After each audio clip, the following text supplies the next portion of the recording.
For all the effort we put into social change and all the discouragement we feel with how slow that change often is, sometimes I'm amazed at just how quickly and how much change is actually happening all around us all the time. And I don't just mean in all the horrible, unjust ways. I'll take it as a given that humans will continue to think up horrible ways to hurt one another and destroy the planet. That's disappointing and it's egregious, but it's also not surprising. What continually brings me unexpected wonder is that so many of us keep figuring out ways to heal and grow in the midst of all that. I feel a lot of joy that when it would be so easy to give up, a significant number of us human beings insist that there is another way, and it's something we can grasp. This is a big part of what has fascinated me over the years within the history of religion and spirituality, where these visions of another way keep cropping up again and again throughout history and across cultures and in every religion. I relate to it, of course, now more in literary, anthropological, and historical terms than I did in my childhood and early adulthood, but my awe is still there. People keep finding ways. We have this amazing record of people finding ways to insist on justice and compassion using whatever tools they had available. It is one of the most hopeful and fascinating things that I have ever observed about humanity. As most of you know, that's not the only experience I've had with religion. I'm very aware of how abusive and unjust religious institutions and people have been. I grew up being taught to fear the judgment of God. Fear, though, isn't quite the right word. We were meant to be terrified. The threats were constant enough to become just ordinary, part of the air we breathe.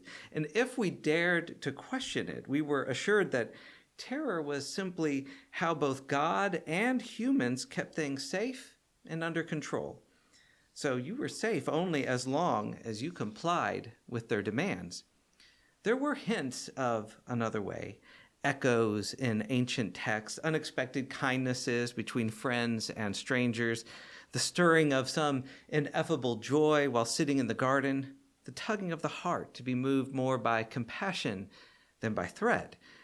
I learned to listen for the whispers of this other way, for the inbreaking of loving relationships that could be welcomed with joy instead of with horror. That became very important to me as I learned to navigate the harsh realities of the world.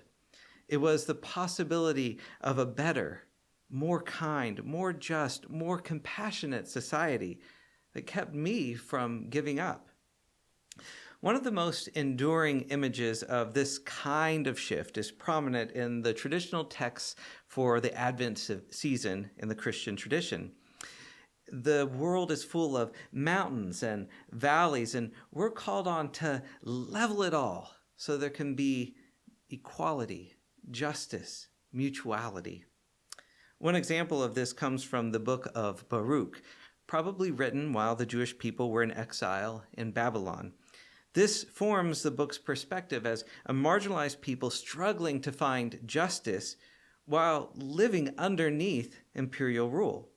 In Baruch chapter 5, verse 7, we hear, God has ordered that every high mountain and the everlasting hills be made low, and the valleys filled up to make level ground, so that Israel may walk safely in the glory of God. This is joined to the hopeful, exuberant joy in the next verses. The woods and every fragrant tree have shaded Israel at God's command, for God will lead Israel with joy in the light of God's glory, with the mercy and righteousness that come from the divine. That joy, that's the bit that's always intrigued me. How is it that humans are able to talk about, to feel, and to express joy amid all the suffering and injustice? The very context these verses were written. Where does that kind of joy come from? What is it about leveling mountains that can inspire such bliss? Those mountains and valleys, of course, are not about geography. They're about hierarchy. These are the systems of domination, exploitation, and oppression that we so regularly talk about and hope to change, from ableism to racism to classism to gender and sexuality antagonism and more. These mountains inevitably create violence and injustice. And I repeat this from time to time because I really believe it's worth the repetition. Oppressive systems always seek to convince us that the disparities they create are inevitable, if not natural and even good. Texts like these that we've read from Baruch, they remind us that those disparities are not inevitable. They are mountains that we can make low.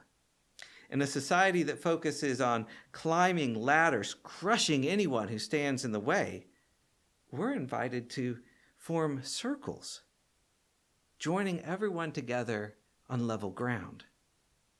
And really, what could be more joyful than that? This also gives those of us who experience privilege and power in one way or another, and especially for those of us who are white, another way to understand our position and our responsibility. In this image, the high mountain comes at the expense of the valley. We cannot accumulate power or privilege without it being taken from somewhere else, from someone else. That's how oppression works. And even if I was not personally involved in the injustices that piled up the mountain, it's still my responsibility to help level the ground. There's no way around it. If you try to keep the mountain, maybe by filling in the valley with ground from somewhere else, you've just moved the problem around. You've only created another valley someplace else in another place. No, the mountains have to be brought down. It's only upsetting to do this when we don't want to give up the ground. Leveling the mountain is only terrifying when you are convinced that it means you have something to lose. But if we understand what is actually at work here, that we could be creating a world where everyone can thrive, then leveling the ground, even amid the discouragement and difficulties, is an act of joy. But let's put some flesh on this metaphorical skeleton. One important and often overlooked real-life example of leveling the ground comes in the form of trauma healing. And while anyone can experience trauma, one of the things oppressive systems do best is to traumatize the people that it dominates. In a 2019 study of historically oppressed groups that was done in Canada, 91% of Indigenous, 64% of Black, and 57% of Jewish respondents reported experiencing at least one trauma, and women were especially vulnerable. Children are also at special risk, both because they frequently lack protection in our society and because their healthy development can be interrupted by traumatic experiences. A 2007 study showed that as much as 68% of children still experience at least one traumatic event by the time they are 16 years old. Obviously, the best scenario is to change society so that we stop oppressing people and traumatizing children. But a big step in that direction is universalizing the resources, skills, and community support that bring about trauma healing. And happily, that has been a growing trend around the world and a wonderful sign of hope that we really can and should be celebrating. To be clear, I'm not suggesting that trauma healing did not happen before these more recent movements. Many compassionate and wise practitioners have approached their work and relationships in these ways before we had the words for it. The vocabulary and the concepts, however, can help more and more of us become more intentional about caring in these ways, while also helping us develop accountability, measures, and research methods to keep growing in knowledge and skill and effectiveness. With that in mind, let's go back to 1995, not that long ago, when the Centers for Disease Control and Kaiser Permanente conducted a study on trauma and child development.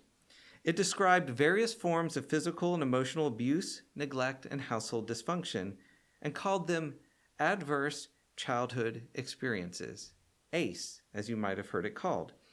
That set off a flurry of other studies, and the research quickly demonstrated that rather than being unusual, adversity was shockingly and devastatingly common for children.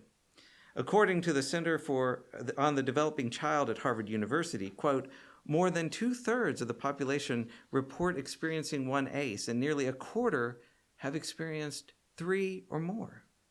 Moreover, they documented, quote, a powerful, persistent correlation between the number of adversities a child experienced and the likelihood of that child having difficulties later in life, including dramatically increased risk of heart disease, diabetes, obesity, depression, substance abuse, smoking, poor academic achievement, time out of work, and even early death. By the early 2000s, child development specialists were exploring toxic stress and its impact on child development, especially on the brain. Children who experienced more of these stressors, especially those who didn't have a supportive adult in their lives, were more likely to experience worse impacts. A popular analogy was to think about how repeatedly revving a car's engine over and over and over again for weeks on end would impact its performance and shorten the life of the engine. In a similar way, repeatedly exposing a child to stress increase the risk of things going wrong. Human brains, like a car's engine, are just not designed for that kind of wear and tear. During this time, that those ACEs, the adverse childhood experiences, a quiz was developed that became the standard to measure how many and how often children were experiencing these potentially traumatic experiences. This, in turn, allowed researchers to track the impacts over time. The quiz only has 10 questions documenting physical, emotional, and sexual abuse, poverty, divorce, drug and alcohol abuse, mental illness, and parental incarceration. And its use has had a powerful and positive impact on disciplines from child development to medical care to education. As Ellen Galinsky wrote, the focus on toxic stress, ACEs, and trauma-informed care have been game changers. They've helped us recognize the symptoms of trauma, provide appropriate assistance to children, and understand that prolonged adversity and the absence of nurturing relationships can derail a child's healthy development.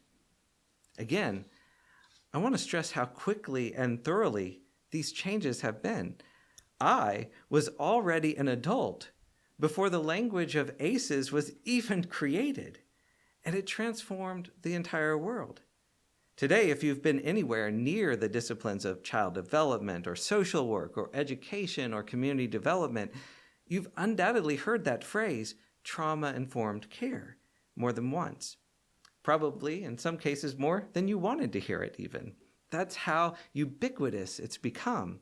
And it represents a change in thinking from what's wrong with you to what happened to you. And it's guided by 5 principles. Safety, which means ensuring physical and emotional safety, both of them. Choice, ensuring individuals have choice and control. Collaboration, making decisions with the individuals and sharing power. Trustworthiness, giving task clarity, consistency, and interpersonal boundaries. And empowerment, prioritizing empowerment and skill building. That's wonderful.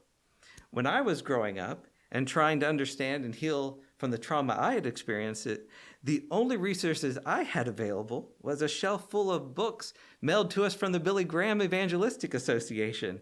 And let me tell you, reading books about demons and end times hysteria did not create an atmosphere of safety, choice, collaboration, trust, or empowerment. When done well and when integrated across disciplines, trauma-informed care goes a long way toward creating a context where a traumatized person is less likely to be re-traumatized. And that's really, really important. It allows us to live our lives more freely and accessibly while also being able to devote more energy to healing past trauma instead of having to cope with new trauma. Despite these positive aspects, we're not finished learning and growing, and that's more good news. For example, it quickly became clear that ACEs missed many adverse experiences that children would face in life. As the American Society for the Positive Care of Children pointed out, the ACEs quiz doesn't include community violence, doesn't include racism, or other forms of discrimination, doesn't include natural disasters, doesn't include housing insecurity. It leaves the picture incomplete, and so it leaves the possible risks unknown. Second, we've grown in understanding over these years of the range of responses to traumatic experiences, that not everyone reacts in the same way. We've learned more about the role of resilience. We've learned about genetic dispositions and the importance of protective factors such as healthy bonding with at least one adult. Perhaps most importantly, marginalized people have encouraged us to move from a strictly medical model that pathologizes trauma to justice and equity models that focus on healing and well-being. Dr. Sean Ginwright related one instance of this when he was leading a healing circle for young African-American men. Quoting from him, all of them had experienced some form of trauma ranging from sexual abuse, violence, homelessness, abandonment, or all of the above. During one of our sessions, I explained the impact of stress and trauma on brain development and how trauma can influence emotional health. As I was explaining, one of the young men in the group named Marcus abruptly stopped me and said, "I am more than what happened to me. I'm not just my trauma." The term trauma-informed care, Dr. Ginwright wrote, didn't encompass the totality of his experience and focused only on his harm, injury, and trauma. For Marcus, the term trauma-informed care was akin to saying, "You are the worst thing that ever happened to you." For me, I realized the term slipped into the murky water of deficit-based rather than asset-driven strategies to support young people who have been harmed. Just as trauma-informed care shifted the question from what is wrong with you to what happened to you, Dr. Ginwright's healing-centered approach shifts the question from what happened to you to what's right with you. And he wrote, and views those exposed to trauma as agents in the creation of their own well-being rather than victims of traumatic events. Similarly, Healing Together, a nonprofit based in Oakland, California, helpfully compares a medical industrial model with a transformational model.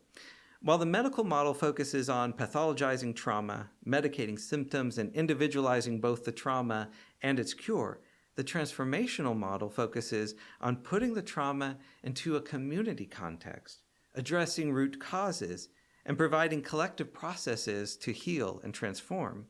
Further, the transformational model levels another mountain by making access universal, rather than creating a system where care is often unavailable to the poor because they're simply priced out. Another approach in this vein is called asset-informed care. Earlier, I quoted Ellen Galinsky's praise for the ACEs and trauma-informed care as game changers, but she didn't stop there. She also wrote, "Given these positive results, it may be a surprise that I propose expanding beyond these problem-focused, trauma-laced concepts to narratives and solutions that are rooted in children's and families' assets." Instead of defining people by their trauma, Galinsky emphasizes building on children's and families' assets and focusing and expanding on what children and adults are already doing that's right. And underneath all of it is a commitment to address those root causes. Addressing root causes brings us back, full circle, back to leveling those mountains of injustice. When we prioritize making trauma healing accessible to everyone, especially to marginalized communities, we are filling in the valleys. When we address the root causes of those traumas, we are almost always engaging with oppressive systems. For most of us, our lives are filled with both mountains and valleys, some mix of dominance and oppression. We are both complicit in supporting and benefiting from injustice while also suffering from injustice. So each of us has to find our own way to level the ground in our unique circumstances. But we all must do the work. The mountain is not going to level itself, especially with such historically entrenched and traumatizing systems like white supremacy, so ingrained into most aspects of most societies. The leveling must be both intentional and ongoing. A shovelful every once in a while is not going to get it done. And the joy of what lies ahead, that vision of level ground where we can all live together in safety and joy and peace, that energizes us to keep going. So as a reminder of this daily practice, I found this wisdom from Adrienne Marie Brown to be a wonderful help. Where we are born into privilege, we are charged with dismantling any myth of supremacy. Where we are born into struggle, we are charged with claiming our dignity, joy, and liberation. I'd like to read that one more time. Where we are born into privilege, we are charged with dismantling any myth of supremacy. Where we were born into struggle, we are charged with claiming our dignity, joy, and liberation. I can't think of a better or more hopeful expression of the work that we are called to do, so that every high mountain and the everlasting hills are made low, and the valleys are lifted up to make that level ground, and all of us have a chance to live our wondrous, improbable human lives with dignity, safety, and joy. Thank you. Thank you for watching our videos. We are entirely dependent on the donations of our listeners and members. We hope that you find this content to be important enough to help us to keep offering these videos to the public at no charge by becoming a regular contributor. Please click on the donate button on our website at www.spfccc.org. Thank you for your support of progressive religious programming.